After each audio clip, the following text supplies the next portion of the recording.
Good day, class. This is how I discuss the structure and functions of the cell. So I always start with the nucleus. Nucleus is also known as the control center of the cell.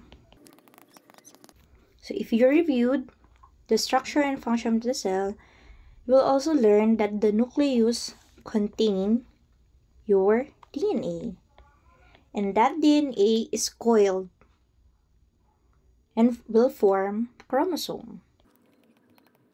So your nucleus contains your chromosome, and your chromosome has your DNA.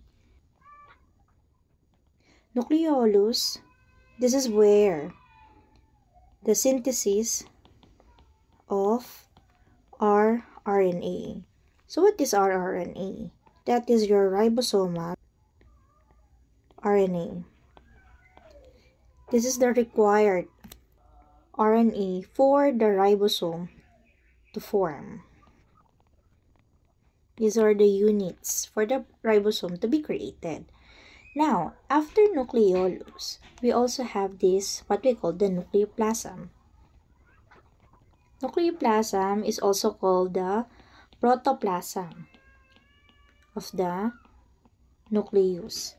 So meaning it is also a gel-like substances where your chromosome, your DNA, some proteins are floating. Somehow similar with your cytoplasm. Next, we have this nuclear envelope. So nuclear envelope is somehow similar with cell membrane. This is where it encloses your chromosome.